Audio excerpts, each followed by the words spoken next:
Bueno, bienvenidas todas. Vamos a dar comienzo a este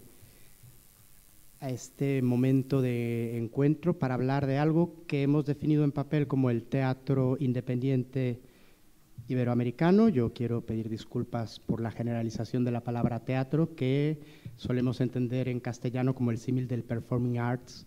Realmente estamos hablando de arte escénico en toda su extensión. Bueno, tenemos aquí en un día que yo calificaría de histórico, la reunión de 4 redes de espacios escénicos, en su mayoría independientes, aunque no en su totalidad, que representan el quehacer escénico de base de 4 capitales iberoamericanas.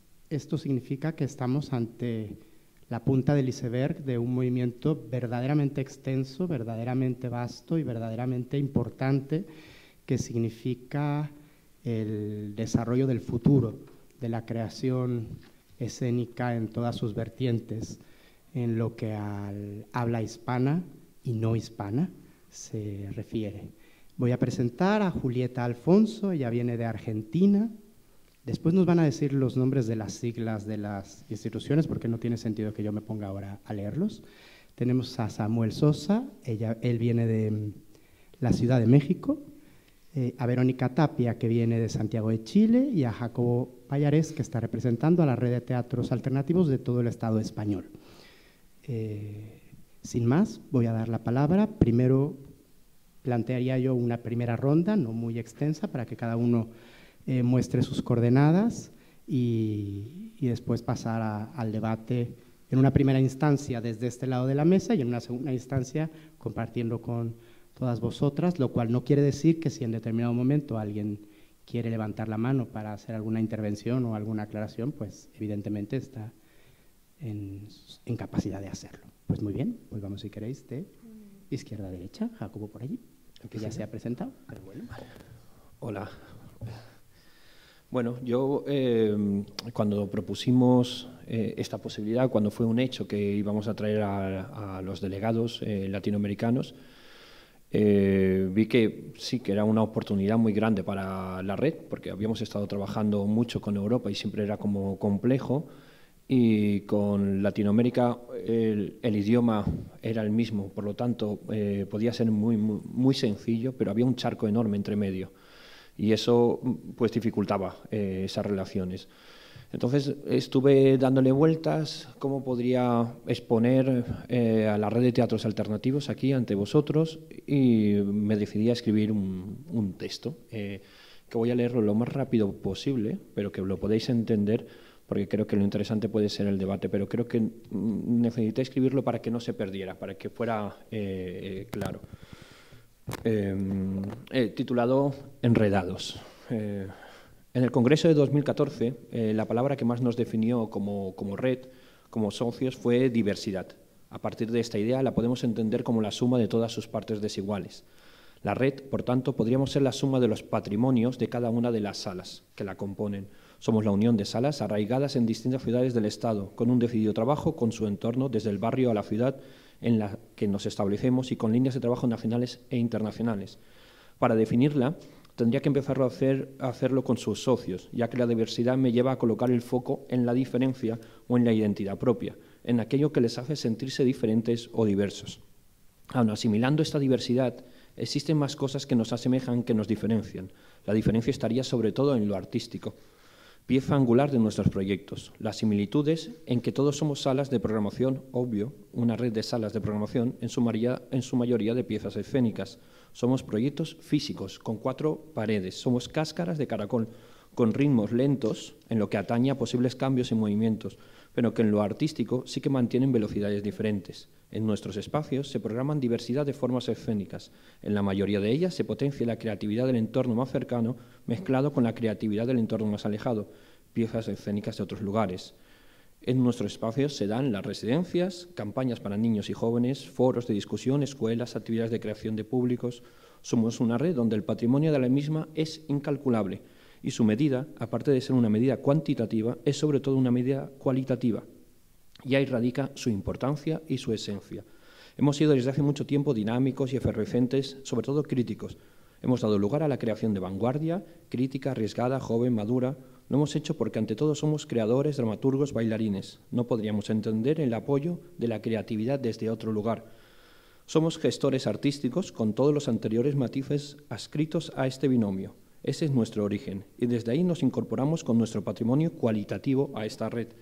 La red, por tanto, sería la suma de estos nodos, la combinación, sinergias, diálogos, discusiones, saberes, movimientos de todos estos nodos entre sí y entre la creación contemporánea. Somos una especie de mediadores y provocamos un diálogo entre los creadores, la infraestructura y el entorno. La red coge músculo y crea sus propios proyectos, incorporando estos imaginarios y dota de sentido al trabajo conjunto, creando proyectos que afectan al común, dando visibilidad a la homogeneidad. Para ello, la red crea en todos los años de funcionamiento una serie de trabajos conjuntos, una serie de líneas de acción que duran en el tiempo, el circuito de teatro y danza, los encuentros de creación, el circuito iberoamericano, muestras y congresos, esta posible red.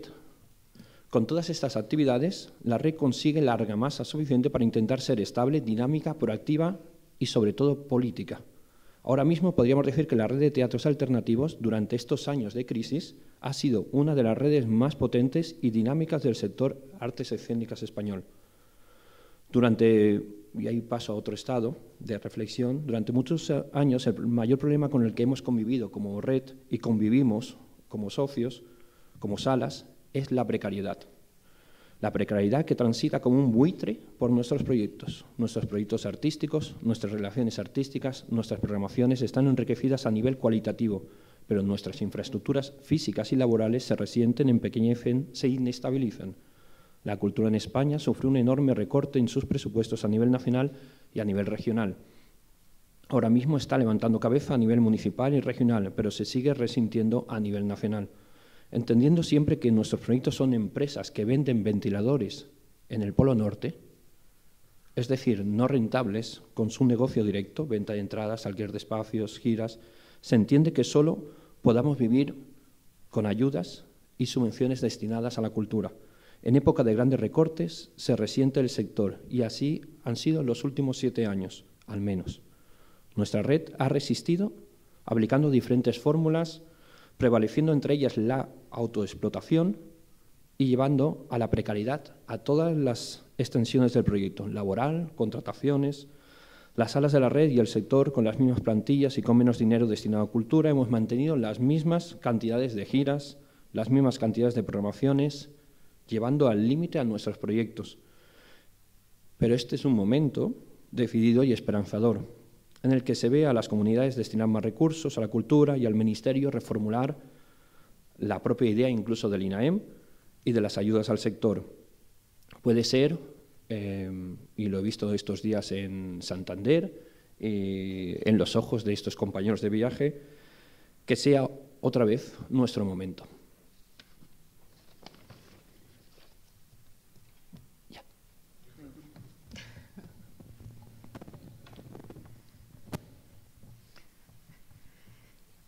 Muchas gracias. Para contextualizar, sí creo que la precariedad nos une a todos. Viniendo desde América, pensábamos que tal vez la precariedad aquí no estaba. Y es maravilloso sentirnos unidos también por eso, que nos mueve, esa pasión que está en esa precariedad. La creatividad también. No solo están los creadores, la precariedad también está en la gestión. Nosotros somos la estructura sólida que acoge a los creadores y tenemos que ser también nosotros creadores para que pueda surgir, para que llegue un público, para que lleguen personas y aprendan, podamos mediar entre el que viene a nuestra sala y el que está creando nuestra sala. Chile es un país muy largo, muy complejo, con una cordillera siempre a nuestro costado, un mar al otro, solo una vía hacia arriba y hacia abajo, lo que hace que sea muy difícil movernos y circular en este espacio. Lo que hace que creo que también me he dado cuenta que somos muy centralistas, todo está en nuestra capital. Nosotros hicimos un estudio como red de salas que el 36% de las salas de teatro están en la región metropolitana. Luego estaría en la región que está muy cerca nuestra, que es la quinta región, que es alrededor de un 14%, y si nos fuéramos a los extremos, solo el 1% de las salas están o en el extremo sur o en el extremo norte. Es decir, con suerte hay 2 salas en esos lugares. Vemos similitudes, vemos diferencias. Yo soy mucho más pequeña que mis compañeros. Casi las salas que hay, que vamos a hablar en la ciudad de Buenos Aires, son las que tenemos nosotros en todo Chile. Nuestra red nace de la crisis. Creo que también puede ser que nos unamos en eso, con las otras redes, no sé. Se empiezan a cerrar teatros emblemáticos, como el Teatro de la Palabra, el Teatro del Puente, que les contaba que es el único teatro que está sobre un puente. Y desde ahí nos damos cuenta que si vamos en la pelea solos, no vamos a llegar a ningún lado y los teatros se van a empezar a cerrar. Y cuando nos unimos y nos damos cuenta que no se cerraron esos teatros, decimos, esta red funciona. Y es la fuerza y el ir con una, tal vez, lucha política para que nuestro patrimonio material e inmaterial continúe, es que le da todo el sentido a asociarnos y ser red. Y ahí es donde también siento que tiene más sentido seguir siendo red de redes. Si todos tenemos esa precariedad y nos vemos con una fuerza que queremos seguir manteniendo estos espacios, es que no se van a cerrar. Y la comunicación y la asociatividad es lo único que nos va a mantener. Es tan fuerte que nuestra red también ha ejercido sobre el Consejo en su minuto. Nosotros somos ministerio recién este año, lo que ha sido en este minuto también un poco complejo porque no estamos entendiendo muy bien lo que es el ministerio. Nos podrían enseñar un poco, porque es una institución muchísimo más grande. El Consejo, la gracia del Consejo, que es entre pares, que también nosotros vamos creando la estructura cultural. El ministerio tiene un peso que esperamos que a futuro nos ayude muchísimo a las instituciones, pero no es fácil para nada armar esa estructura. En este minuto, partió en marzo y ya llevamos 3 ministros. Y que los mismos artistas han decidido tenerlos o no tenerlos. Y ahí también los artistas y los gestores nos damos cuenta que tenemos esa fuerza para poder tomar decisiones. Y que somos, y que nuevamente si estamos juntos lo vamos a poder lograr. Un ejemplo es que hemos creado fondos para que nuestra red pueda funcionar, para que otras redes funcionen, para que festivales funcionen, que es un fondo de intermediación que gracias a la creación de nuestra red se crean esos fondos. Vamos a hablar hacia el ministerio o al Consejo en ese minuto y somos escuchados. Eso ha hecho que durante estos últimos 3 años tengamos proyectos como red que ayuden a fomentar la mediación con el público, que ayuden también a generar más recursos a nuestras salas. Nuestras salas no tienen aportes, la mayoría no tiene aportes del Estado, son autogestionadas completamente. Hay otras que tienen aportes de otras instituciones y son muy pocas las que tienen aportes directos del Estado, muy, muy pocas, y son teatros emblemáticos. Es por esto que sentimos que también, al contrario tal vez de mis compañeros, nosotros estamos un poco más mezclados entre el teatro comercial, el teatro independiente, o más clásico tal vez, pero que esta unión que hace la fuerza hace que los teatros grandes puedan ayudar también a los teatros más pequeños. Yo creo que eso también es una fórmula que ha funcionado en mi país, que estamos velando porque si ese teatro que es pequeño y que tiene 60 butacas, pero todavía no logra tener la mitad de un público en su sala, si yo veo que yo puedo que en su infraestructura o en sus medios, por ejemplo, de etiquetera, la tecnología entre en sus espacios, voy a hacer que estén mejor, que tengan mejor calidad, que la gente quiera ir a verlos, y así también van a querer ir a ver los distintos teatros independientes de mi país. porque van a tener todos una calidad en un nivel cada vez más alto, y vamos a nivelar hacia arriba y no vamos a nivelar hacia abajo. Eso creo que es un panorama.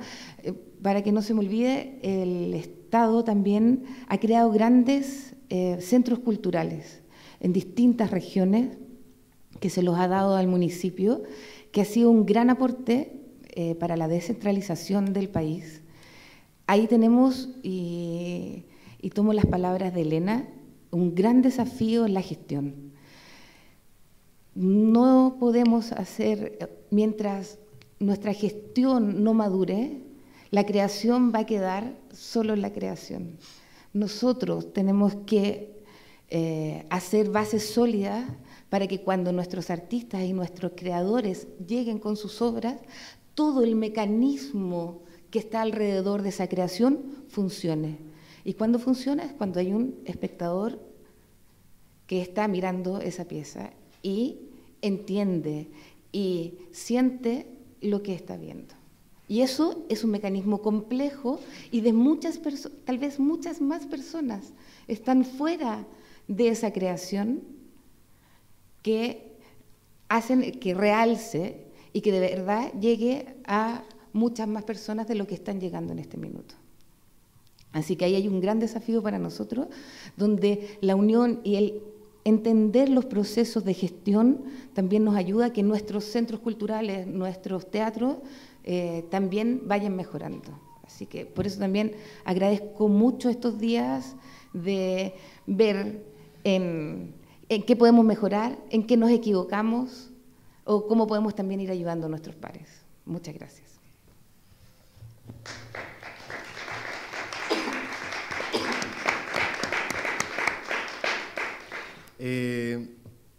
Nosotros somos la red más joven de las que estamos aquí. ¿Ese soy yo? Sí. La red en México tiene 1 año y medio de estar constituida como asociación civil, 3 de que empezamos a organizarnos y a reunirnos.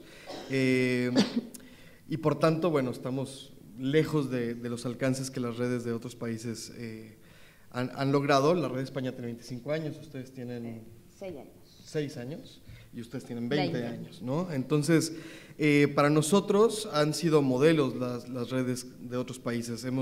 Conocemos a detalle la legislación argentina, un montón de textos de España, en fin, hemos consumido un montón de material, y finalmente el poder venir a un encuentro de esta naturaleza, el punto base, elemental, es ese, ¿no? El compartir información y el darnos cuenta de cuán similares son los procesos independientemente del contexto social en el que se incuban estas redes. La situación de México es particular porque si bien la precariedad está, y la precariedad también nos es común, creo que estamos en un lugar privilegiado en términos de apoyo del Estado y de subsidios. Si bien hay mucha comunidad artística para la cantidad de subsidios que hay, los hay, ¿no? Y eso nos permite tener cierta movilidad, sobre todo en términos de creación, que ha sido el objetivo de las últimas administraciones.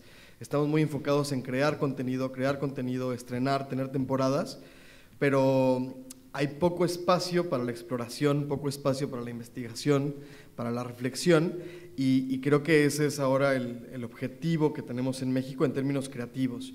En términos de gestión, en México ahora mismo hay un caldo de cultivo bastante interesante porque ha pasado mucho en muy poco tiempo, ¿no? Por un lado, se asciende a la Secretaría de Cultura, nunca antes lo habíamos sido, y eso tiene una serie de repercusiones que todavía no alcanzamos a ver y entender, pero que llegarán. Y por otro lado, la Ciudad de México, ahora Ciudad de México, antes era Distrito Federal, ahora pasó a ser ciudad, y como ciudad tiene las mismas atribuciones que el resto de los estados del país, por lo cual tiene su propia legislación por primera vez. Antes dependía directamente del Ejecutivo Federal y ahora no. Eso implica que hace 1 año y medio, 2 años, se creó una constitución para la Ciudad de México, y en esa constitución se logró incluir el término de derechos culturales. Y los derechos culturales vienen un poco a cambiar la óptica que se tiene sobre los espacios independientes, porque ahora estamos sirviendo a un objetivo que está planteado en la Constitución, que es garantizar el acceso a la cultura. Y en ese cambio de denominación es que hay una oportunidad para trabajar. Y ahora justo estamos trabajando muy de la mano con gobierno, hay un cambio de gobierno, por primera vez somos un país de izquierda, lo cual también es raro, no sabemos cómo se come la izquierda, pero lo aprenderemos. Y por el momento hay apertura de todas las instancias de gobierno. Estamos hablando con diputados, con la Asamblea Legislativa de la Ciudad de México, con el futuro secretario de Cultura de la Ciudad de México, con la futura secretaria de Cultura del país, y la red, a partir de ser red, es que ha logrado tener una silla en esas mesas de trabajo y en esas mesas de transición. Y está siendo histórico e inaudito, digamos, esa oportunidad de ser considerados y escuchados en términos de política cultural, ¿no?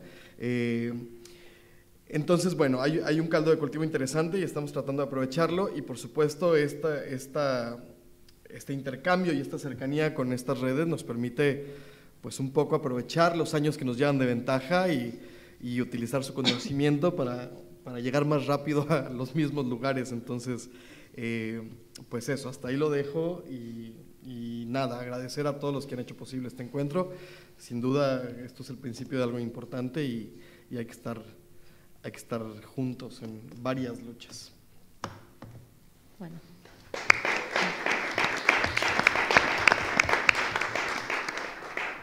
Bueno, hola, mi nombre es Julieta Alfonso, yo represento a Artey, que es la Asociación Argentina del Teatro Independiente. Es importante mencionar que nosotros representamos a 97 salas, pero de la Ciudad Autónoma de Buenos Aires. No representamos ni a la provincia ni a toda Argentina. Entonces, esta representatividad que nosotros tenemos pertenece solo a la Ciudad de Buenos Aires. En Argentina está muy diferenciado los circuitos de teatro. Está el teatro comercial, el teatro estatal o oficial y el teatro independiente. Nosotros representamos al sector independiente. El sector independiente está enmarcado en los años 30 en Argentina con la apertura del Teatro del Pueblo, y hubo un movimiento que siguió estaba el Teatro de los Independientes, el IF, Fray Mocho, La Máscara. Después, bueno, en ese momento funcionaban como grupos que tenían sala de teatro. Después vino la dictadura militar, entonces no había forma de hacer teatro, y fue en ese momento en donde empieza a gestarse todo el movimiento, sobre todo y empieza a aumentar el teatro independiente. Había que buscar lugares donde hacer teatro, y empezaron las famosas casas chorizo, que nosotros llamamos en Argentina, o sótanos, o diversos lugares en donde se podía hacer teatro. Después, con la democracia, en el 83, el teatro ya empieza a poder hacerse, y es en el año 2000, junto con la sanción de leyes de teatro, en donde se crea Artey por necesidad de varios directores de salas que tenían en ese momento el sector independiente, que venía haciendo su camino. En el año 96 empieza a trabajar en una ley a nivel nacional, que es la Ley de Fomento, que es la que dio origen al Instituto Nacional del Teatro, que es la 24.800. Ahí Artey todavía no había surgido, pero empieza a participar de esas reuniones y empieza a tener esos directores que después van a fundar Artey, empiezan a trabajar en esa ley.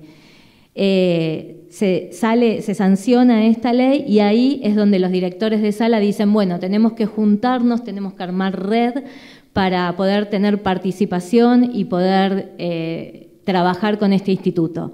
Ahí es donde nace Artey, junto con el Instituto Nacional del Teatro, y se funda con 15 salas en ese momento.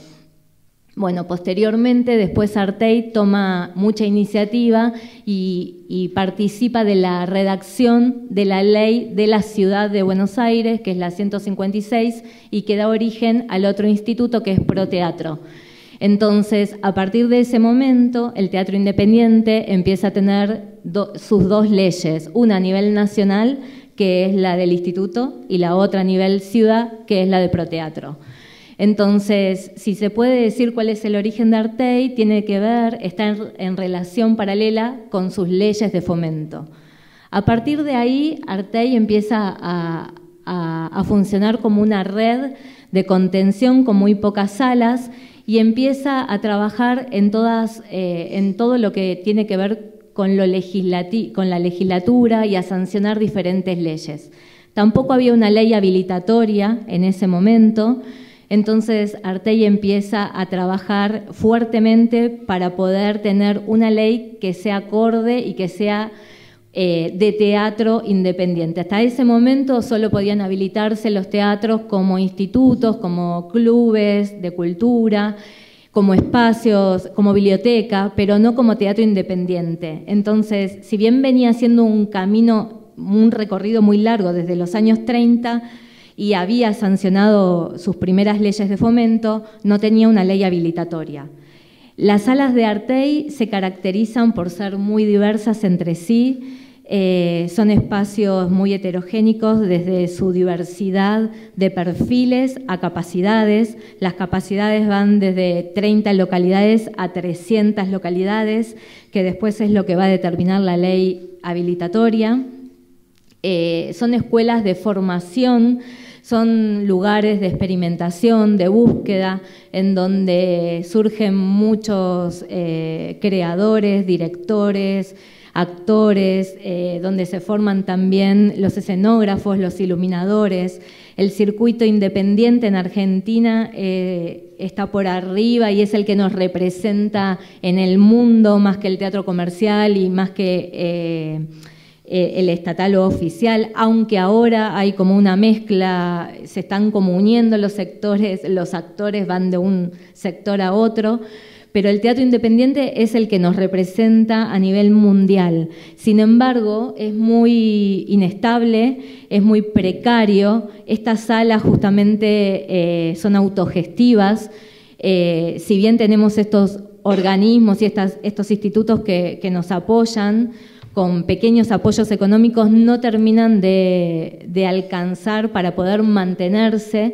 Entonces, la característica fundamental de todos los que hacemos teatro en Argentina, que el otro día lo decía en Santander y era como inentendible para muchos, es que muchos trabajamos es como un cliché decir a pulmón o por deseo, por voluntad, por vocación, pero ninguno termina cobrando un sueldo, a diferencia de otros lugares, y la sala muchas veces, bueno, estas personas terminamos haciendo todo en estas salas, desde las boleterías a todas las funciones, al bar. Estas salas, como dije, son autogestivas, tienen diferentes perfiles, pero también tienen que optar por diferentes figuras jurídicas, desde un formato de cooperativa, o algunos son personas físicas que son una sola persona, otros son fundaciones. Entonces, cuando se abren, se conforman con una figura jurídica, en muchos de los casos son asociaciones civiles, y empiezan a trabajar. Y empiezan a tener apoyos del Estado con estas dos leyes, pero nunca estos apoyos terminan como de cubrir todos esos gastos. En este momento en Argentina estamos viviendo una crisis económica muy profunda, muy difícil a nivel país, y esto se ve reflejado más aún en la actividad independiente. Muchas de nuestras salas están cerrando, es muy difícil, hay un recorte presupuestario muy importante hasta en estos dos institutos y también, a diferencia de Chile, pasamos de ser Ministerio de Cultura a ser Secretarías de Cultura. Entonces hay como una contradicción enorme entre lo que representa Argentina en el mundo, entre la gran cantidad de salas independientes. Yo estoy acá en representación de salas, pero todo el movimiento independiente a nivel grupos y espectáculos es inmenso. Entonces es una gran contradicción que el Estado no pueda apoyar a esta actividad. Y entonces el estar acá a nosotros nos implica una gran alegría, es un motivo de celebración porque nos da la posibilidad de poder hacer intercambios con otras redes y ver la posibilidad de ver de qué posibles acuerdos podemos hacer ahora que Argentina está es muy difícil poder trasladarse y juntarse con otras redes. Nos da un poco de luz como para poder ver qué perspectivas puede haber para seguir creciendo. Artey ha hecho puntualmente un trabajo, como vengo diciendo, desde el año 1998 hasta ahora muy importante, y el tema habilitatorio fue uno de sus grandes luchas y resultados. Si bien en el 2001 empezábamos a pelear por una ley habilitatoria, después de una tragedia muy importante que hubo en Argentina, que es la de un boliche que se llamaba Cromañón, que se incendió y que murieron muchísimos jóvenes. A partir de ahí, Artey es escuchado por las autoridades de turno de ese momento y nos convocan a trabajar en una ley habilitatoria. En ese momento nos juntamos con otros sectores de la actividad independiente y en el 2006 pudimos sancionar nuestra propia ley habilitatoria. En el 2010 se brindan las primeras habilitaciones a los teatros independientes, que fueron solo 20 espacios, y es el día de hoy que todavía los teatros se siguen habilitando. Entonces, el trabajo que ha hecho nuestra asociación en estos 20 años ha sido muy gremial, de mucha protección y de mucha participación activa en todas sus leyes, tanto de las de fomento como las habilitatorias. Y hay otra pata fundamental, que es que Artey está constantemente siempre luchando por los presupuestos de cultura y tratando de que estos presupuestos que tienen que llegar al Instituto Nacional de Teatro o a Proteatro puedan aumentar y puedan llegar por lo tanto a sus salas y a sus grupos. Esto es un poco la situación de Argentina, que más o menos ya la estuvimos comentando en Santander. Acá hay dos argentinas, que está Georgina Rey, que es actriz y productora, que también está allá, y hay otra actriz que tiene sala, que nos acompañó durante todo el proceso, Verónica, en Barcelona. Así que ellas saben de lo que estamos hablando también.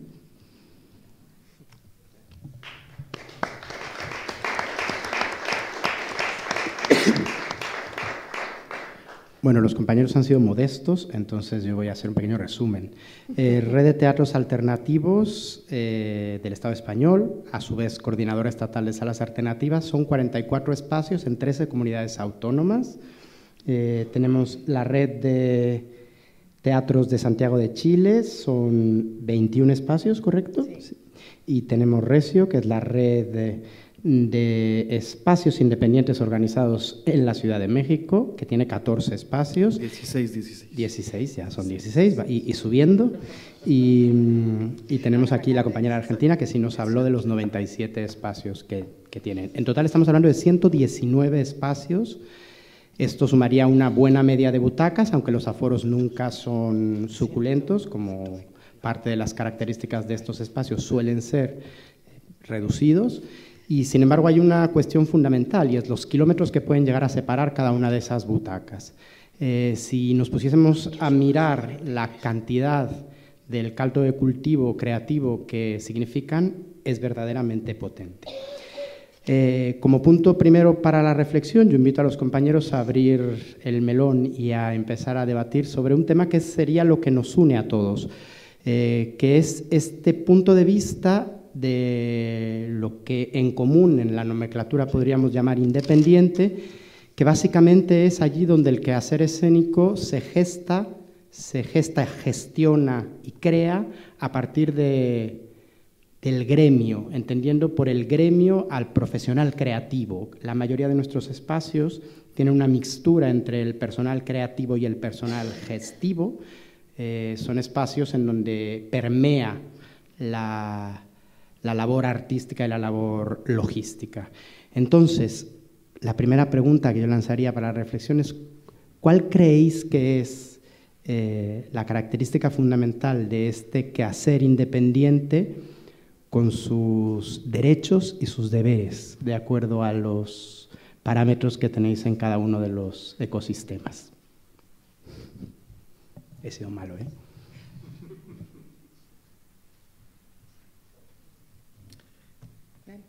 México. Son 177, los acabo de sumar, son 177. La principal característica de estos espacios, bueno, con miedo a estar errado, pero creo que el punto de convergencia tiene que ver con el fin de lucro.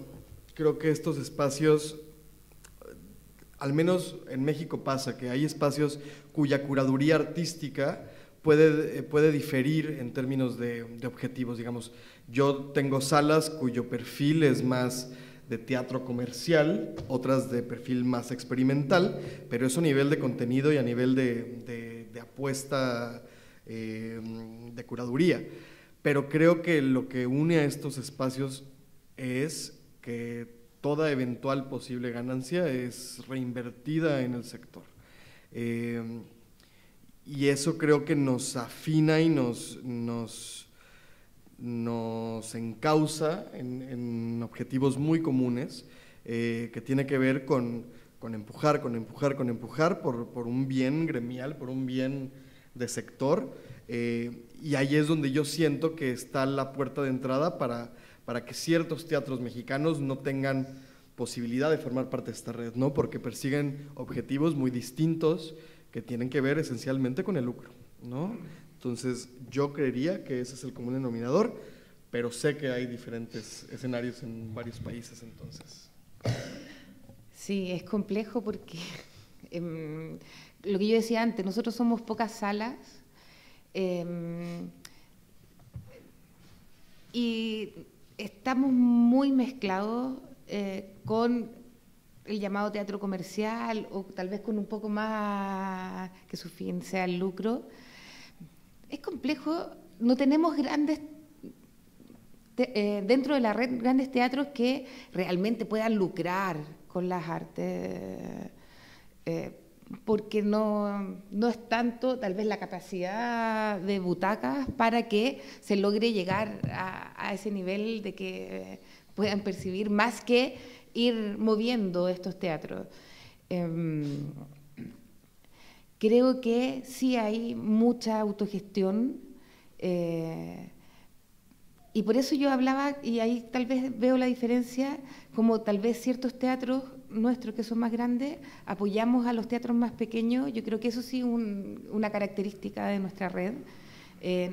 No tenemos tanto miedo a la mezcla, pero sí que sean espacios teatrales o de artes escénicas, para cambiar el término.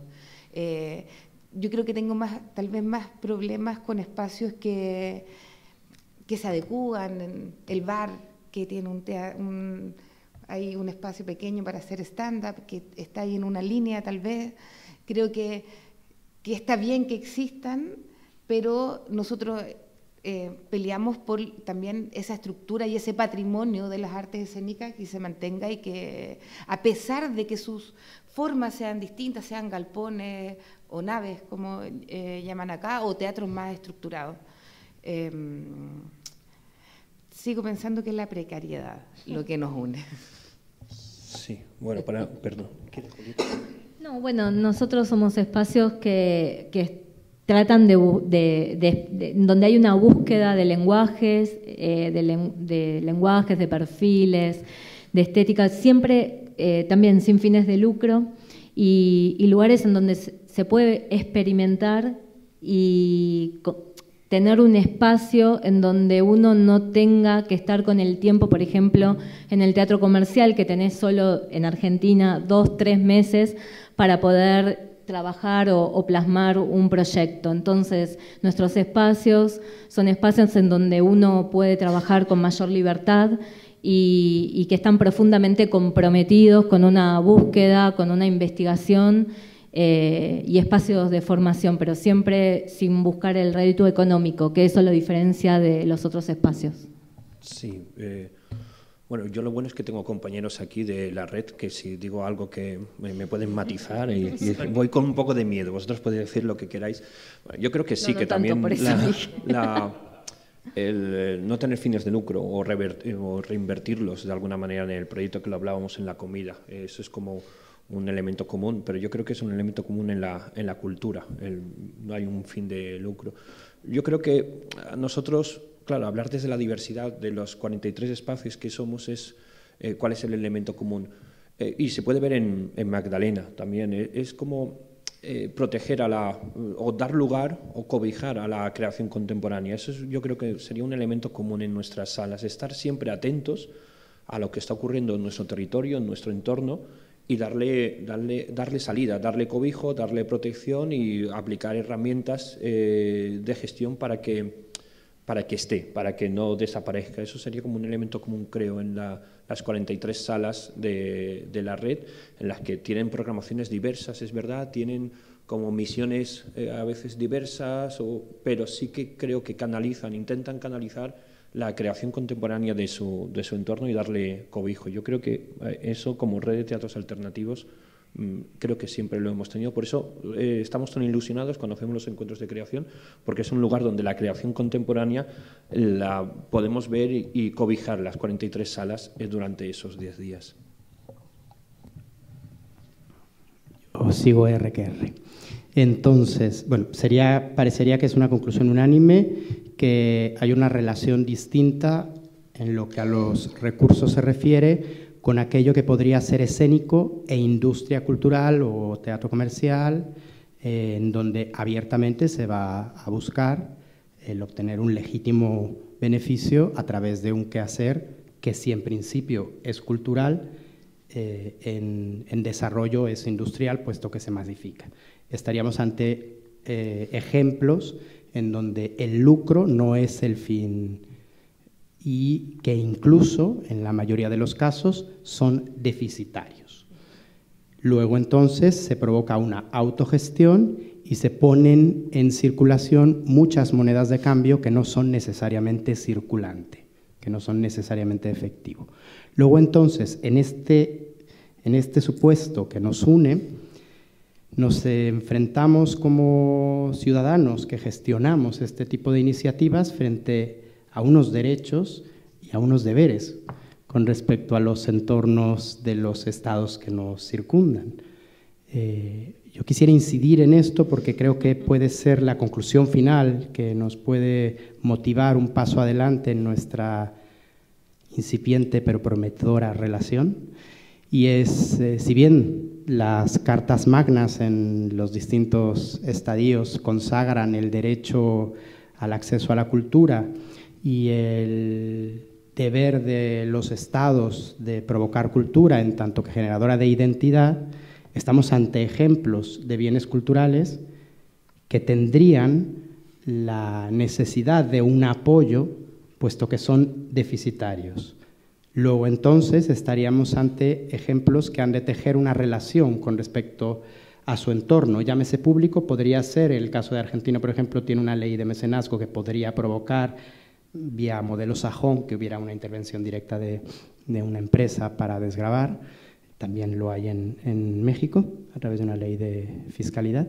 Pero bueno, entendiendo como Estado al reparto económico que se da en una sociedad.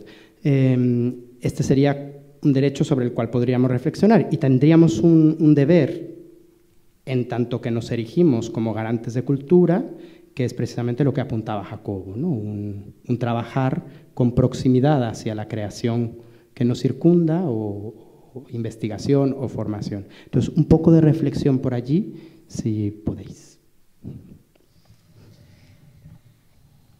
Quería hablar sobre como los deberes y que lo había dicho antes. Yo creo que claramente, bueno, nuestro deber está con la creación, por supuesto, es nuestro fin último. Existen esos teatros para que pueda haber creación, pero creo que a veces también olvidamos al que está al otro lado. Y es ahí donde también yo creo que hay un deber que es importantísimo, que es la mediación con nuestros públicos. Porque si no, sobre todo hablando como de la creación contemporánea, muchas veces en la danza es complejo, las mismas personas dicen yo no lo entiendo, no sé cómo verlo, esas palabras que están siempre como rondándonos y que nos preguntan, ¿qué es lo que tengo que entender de...? Y uno así, no, es que... y creo que ahí hay un deber de las salas de hacer ese puente, de tener encargados de velar por esa mediación, de que puedan haber proyectos que ayuden a los estudiantes a entender, porque ellos van a después poder ir con mayor libertad a nuestras salas sin miedo a ir a ver artes escénicas, porque muchas personas a veces también tienen ese miedo, como ¿con qué me voy a encontrar? ¿Me van a hacer algo? ¿Tengo que salir al escenario? Y todas esas cosas que si uno los vive entendiendo o sintiendo, es realmente interesante, y por eso estamos todos nosotros apasionados por esto y estamos hoy día hablando acá. Pero creo que no hay que olvidar a ese público, y ese es un deber que va a ayudar al creador, nos va a ayudar a nosotros en nuestra gestión y va a ayudar a ese público. Y esa triada, si funciona, va a empezar a ser mágica tal vez. Sí, ahora, en el Congreso de la Red, de alguna manera, como la nueva Junta Directiva se ha marcado con la Red de Teatros Alternativos como una especie de crear un plan de audiencia, de creación de públicos en estos 2 años, 2019 y 2020, como algo transversal a todos los proyectos que genera la red, porque sí que es verdad que de alguna manera somos mediadores, y los mediadores al final lo que crean es un diálogo entre la infraestructura y la creación, pero también con el público, con el ciudadano, con el entorno. Sin ese diálogo entre tres no es posible. Si seguimos manteniendo un diálogo solo entre los creativos, la creación y las infraestructuras, dejamos de lado la responsabilidad que tenemos, que es esa función social que tienen las artes escénicas, de alguna manera, que tienen en la cultura.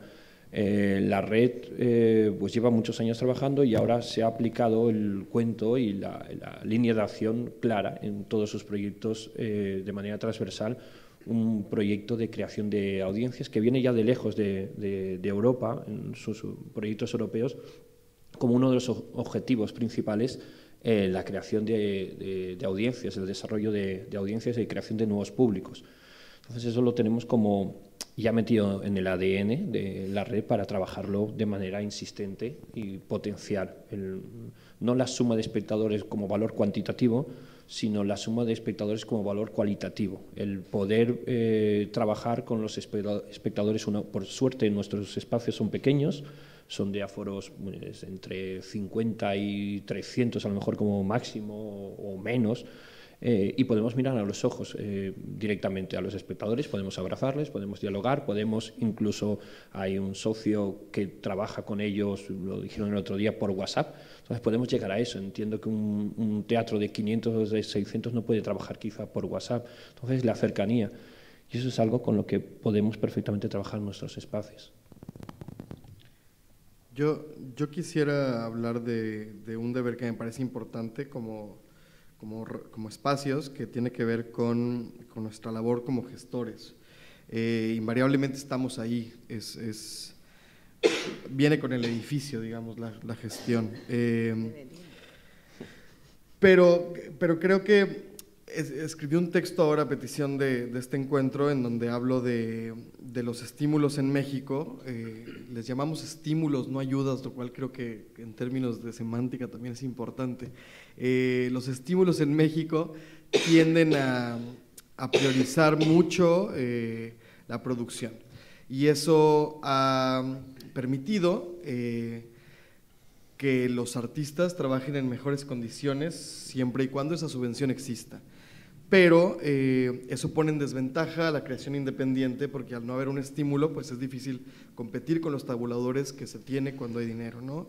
Y entonces creo que ahí es donde la comunidad artística mexicana ha decidido poner un pie, y tiene que ver con la autoexplotación a la que te referías, creo que en tu texto inicial, porque si bien creo que la precariedad existe y viene con el sector y con la profesión, creo que la autoexplotación es una decisión, y creo que ahí hay una diferencia de modelos. Yo lo que en mi texto escribí como una cosa negativa, digamos. Yo siento que la calidad del teatro mexicano se está viendo mermada por estas subvenciones y por estos estímulos, porque al haber dinero y siendo el objetivo producir y estrenar, pues entonces estamos abocados a eso, y la calidad se va un poco perdiendo porque hay que estrenar y hay que estrenar y hay que estrenar y no hay tiempo para investigar.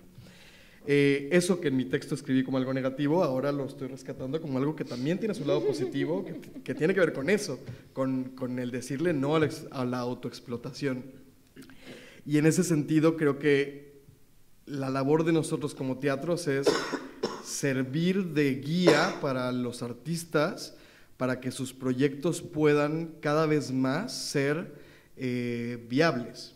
Que viables no quiere decir lo mismo que rentables, ¿no? La rentabilidad es una cosa y está bien que no sea el objetivo, pero la viabilidad sí tiene que serlo.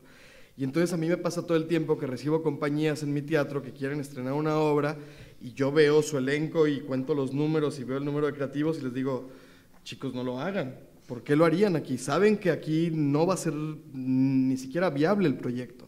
Vayan a un teatro con otras características, con otra naturaleza, ¿no? Si insisten en hacerlo aquí, yo encantado, feliz de tenerlos, pero económicamente no va a suceder, lo entienden, ¿no?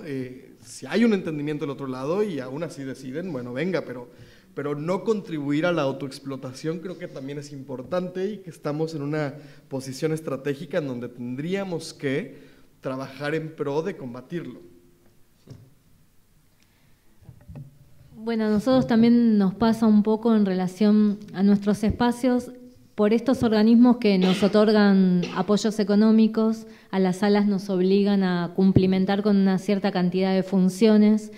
Por lo tanto, uno de los factores que también sucede cuando uno abre una sala es que tiene que programar y tiene que cumplimentar con una cantidad excesiva de funciones, lo que hace a que la sala tenga mucha programación, y este inicio o este espíritu con el cual uno abrió la sala, que es para profundizar y tener más tiempo, se convierte en que a veces hay muchos espectáculos en una sala. Como también hay otras opciones que no solo es por la cantidad de funciones, sino porque la sala se ve obligada a programar porque les cuesta sobrevivir, entonces necesitan tener más espectáculos. Entonces hace como a tener muchos espectáculos en una sala, cuando la definición de teatro independiente también está muy clara en nuestros espacios, que es que a lo mejor no... En las primeras definiciones del teatro independiente decía de tener 3 espectáculos en un teatro. Hoy ya se programan en Argentina de miércoles a domingo, y a lo mejor con 3 horarios espectáculos. Entonces vas de una obra a la otra, y eso también genera que los mismos actores vayan corriendo de un lado hacia otro. Y como red, a nosotros también nos pasa que estamos muy abocados en la defensa de los presupuestos, en todo esto gremial, y nos debemos pensar un poco más en la creación, en el intercambio de nuestros espacios a nivel creación, y hacer un estudio del tema público, que es un tema también importante en Argentina. Bien. Bueno, no, está bien.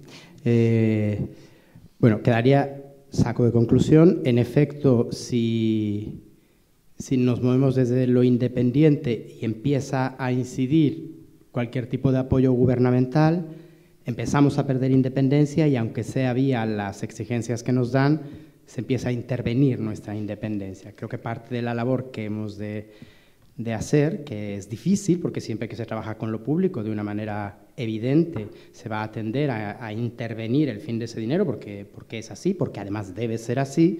Hemos de ser pedagógicos y aprender del qué hacer para poder explicar hasta dónde se puede intervenir nuestra independencia, porque si no dejaríamos de tener razón de ser, ¿no? Que son un poco este efecto producir, o tantas funciones, y estas son de niños. Nosotros hemos llegado a tener épocas en donde, de hecho, tú cogías las normativas y entre sí se contradecían, o sea, no podías cumplir con las normativas porque tenían cuotas cruzadas, ¿no? El otro gran, para no perdernos tampoco, creo que más o menos estamos de acuerdo en unas conclusiones que nos unen y que pueden ser productivas. El otro gran eslabón de nuestra razón de ser es la relación que establecemos con el agente creativo, con las creadoras y las artistas que habitan nuestros espacios. Entonces, una pequeña reflexión, lo mismo, de los derechos y los deberes que tenemos con respecto a esa relación naturalmente muy cercana que tenemos con el agente creativo.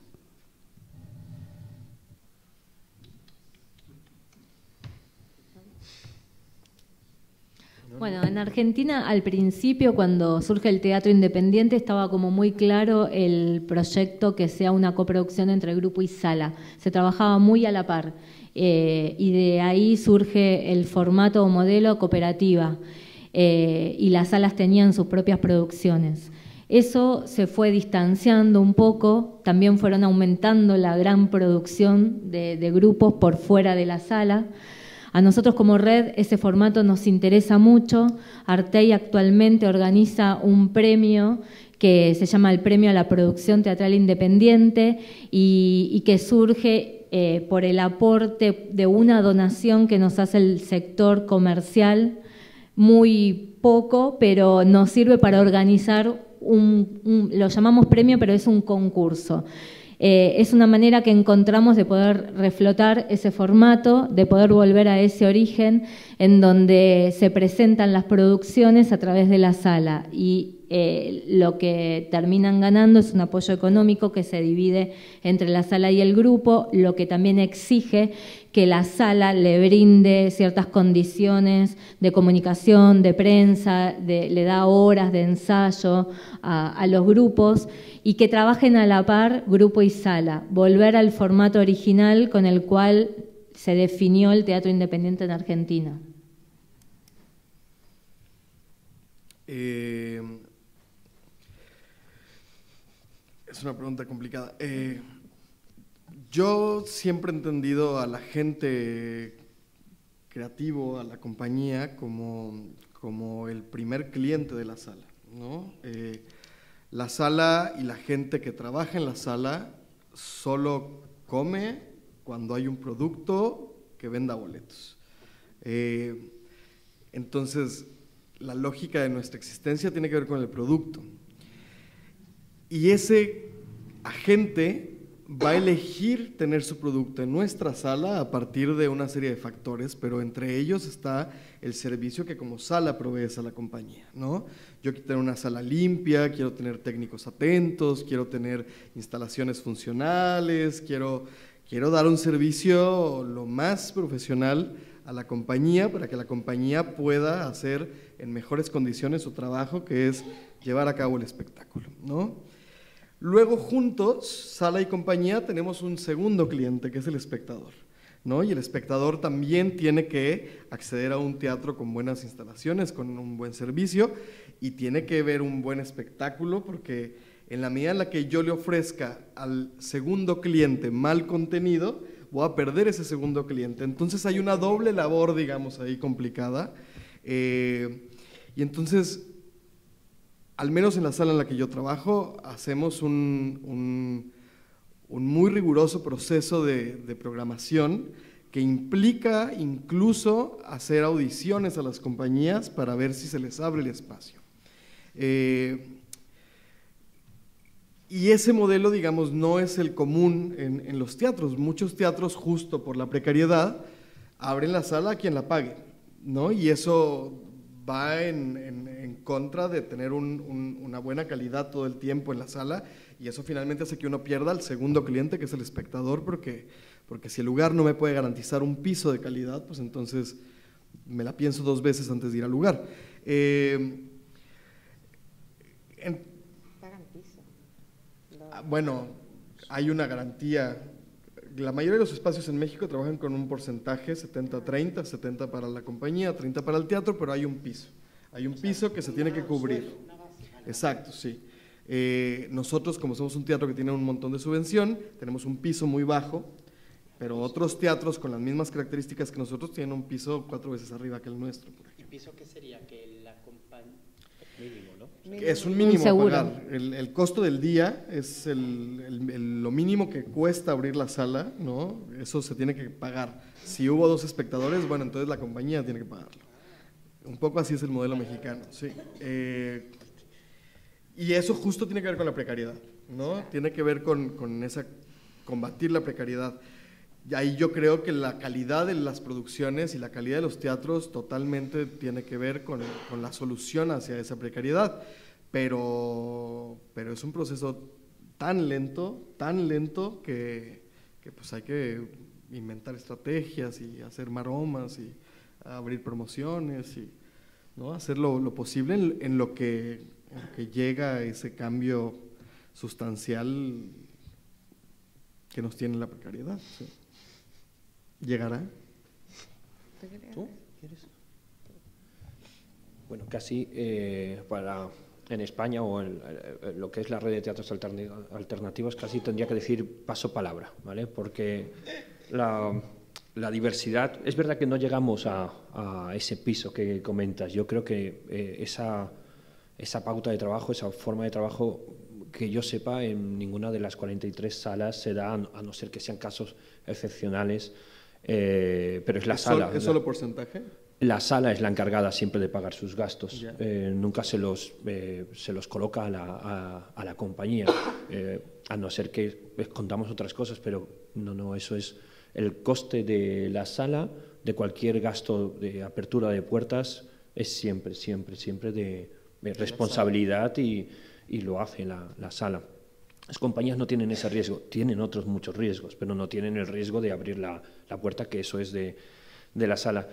Yo creo que desde la diversidad de nuestras 43 salas se dan como muchas formas. Primero, entendiendo que las salas, gran parte de las salas son compañía propia. Entonces ahí pues tienen un lugar de residencia fijo, donde trabajan, donde exponen su creación.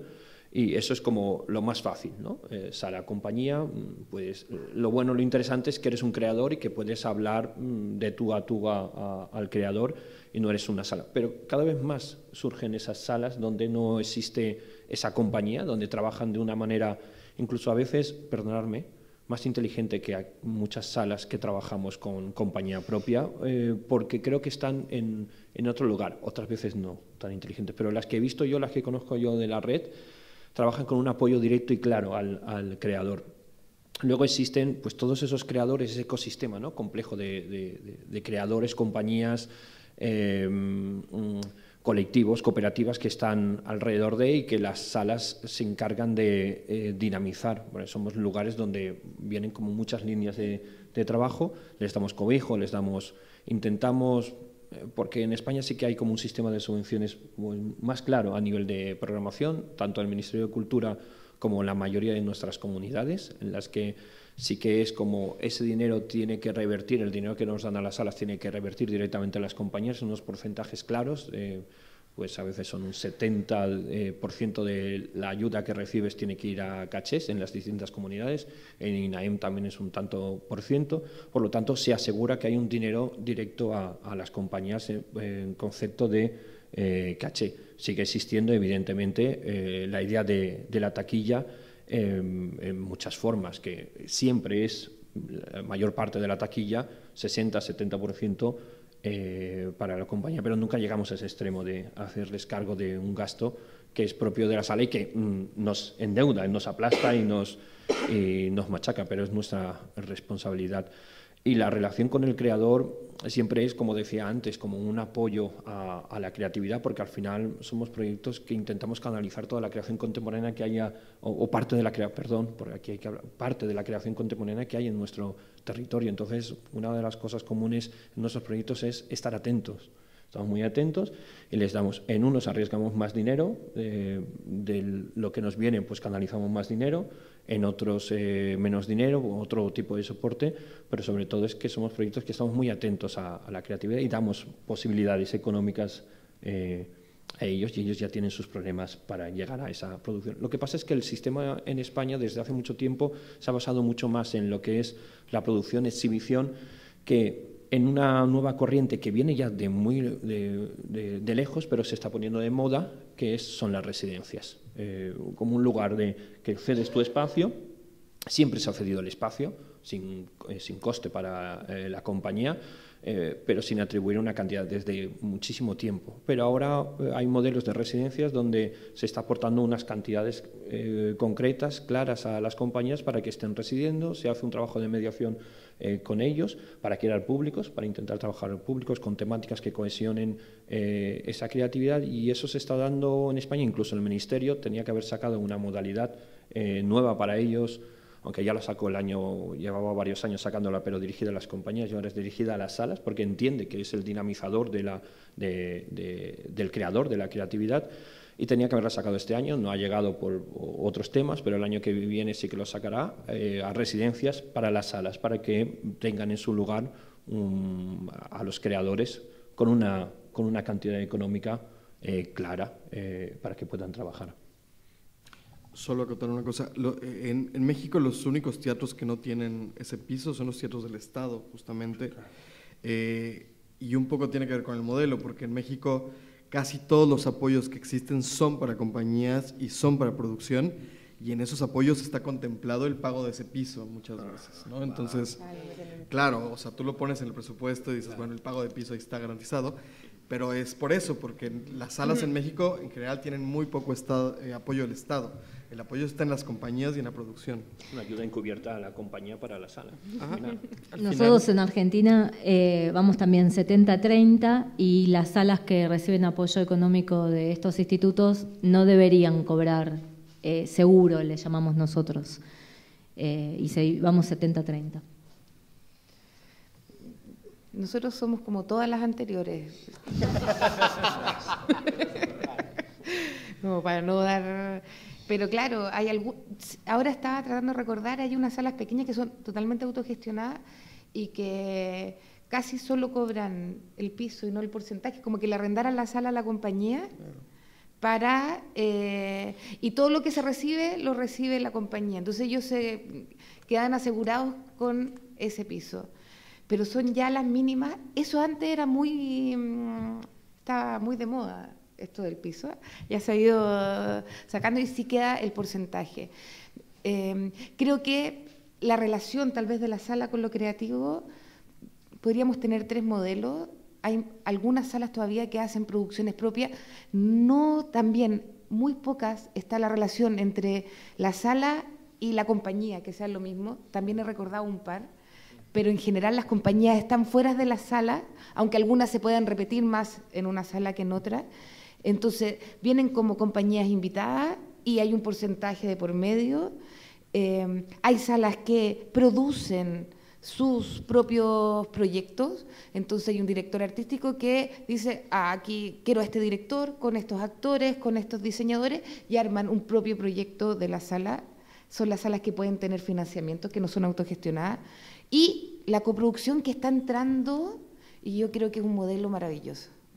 Es decir, nos juntamos, productor-sala en algunos casos, otro productor que quiera hacer una obra, y los costos los vemos entre 2 o entre 3. Y también lo que entra se separa en esos mismos porcentajes. Y hemos logrado hacer producciones que solo no podríamos hacer porque no tenemos ese financiamiento.